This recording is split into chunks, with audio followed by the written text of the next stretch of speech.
Doctor आणि nurse मारहाण प्रकरणामध्ये एक महत्त्वाची माहिती समोर येते। दुसऱ्या दिवशीही केडीएमसी हॉस्पिटलची सेवा ठप्प आहे। सेवा ठप्प असल्याने रुग्णांचे हाल होत आहेत। आपत्कालीन सेवा सुरू आहे। सर्व आरोपींना अटक करण्याची मागणी करण्यात आलेली आहे।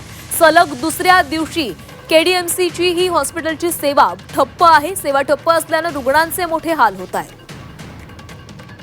केडीएमसी रुग्णालयामध्ये डॉक्टर आणि नर्सला मारहाण करण्यात आलेली होती। याचाच निषेध करण्यासाठी केडीएमसी हॉस्पिटलची सेवा बंद ठेवण्यात आलेली आहे। सेवा ठप्प असल्याने रुग्णांचे हाल होत आहेत। सर्व आरोपींना अटक करण्याची मागणी करण्यात आलेली आहे। याचा आढावा घेतलेला आहे आमचे प्रतिनिधी भोईर यांनी।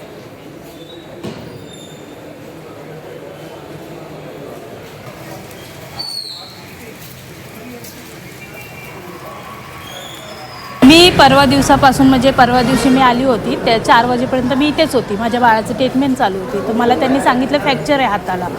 4च्या नंतर मग आम्ही घरी गेलो। त्याच्यानंतर काल आम्हाला जेव्हा बोलवलं तेव्हा आम्हाला कळालं की इथे बंद आहे म्हणून, काय प्रॉब्लेम आहे। पण मला रात्री कळालं की त्यांना मारहाण झाली। ॲक्च्युली कुठल्याही डॉक्टरांना मारण्याचा अधिकार म्हणजे साधारण एका मनुष्य पण असू दे, कोणाला असो, कोणाला अधिकार नाही आहे मारण्याचा आपल्याला म्हणजे।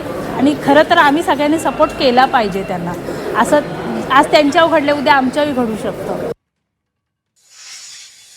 डोंबिवलीच्या शास्त्रीनगर रुग्णालयामध्ये डॉक्टर आणि नर्स आणि स्टाफला मारहाण केल्याप्रकरणी जे गुन्हेगार आहे त्यांना अद्याप पकडलेले नाहीये। त्यामुळे आजही जे आहे डोंबिवलीचा शास्त्रीनगर हॉस्पिटल असू दे किंवा कल्याणचं रुग्णालय हॉस्पिटल असू दे, संपूर्ण तो आहे बंद करण्यात आलेला आहे। फक्त आपत्कालीन विभाग आहे तो सुरू ठेवण्यात आलेला आहे। बाकीचे जे ओपीडी जे आहे ते बंद करण्यात आलेले। आपण पाहू शकता की जो मुख्य दरवाजा जो आहे हॉस्पिटलचा तो देखील बंद करण्यात आलेला आहे। तर कोणतेही घटना होऊ नये त्यासाठी पोलिसांचा फौजफाटा जो आहे तो लावण्यात आलेला आहे।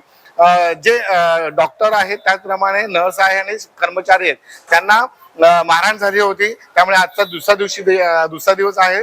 त्यांनी आज देखील काम बंद आंदोलन करण्यात आलेले आहे। त्याचप्रमाणे IMA जी संघटना आहे त्यांनी देखील जे आहे जे ओपीडी जे आहेत ते सुद्धा बंद ठेवणार असल्याचं जे डॉक्टर्स आहेत त्यांनी देखील जे आहे त्यांनी सांगण्यात आलेलं आहे। त्यामुळे अद्याप 24 तास उलटून देखील सुद्धा आरोपींना अटक केलेली नाहीये। मात्र जे आरोपी आहेत त्यांच्यातही काल गुन्हा दाखल केलेला आहे। जोपर्यंत अटक होत नाहीये तोपर्यंत जे आहे काम बंद आंदोलन सुरू ठेवणार असल्याचं डॉक्टर यांनी सांगण्यात आलेलं आहे। कॅमेरामन दिनेश जाधवसह आतिश वेळ, जी मीडिया, डोंबिवली।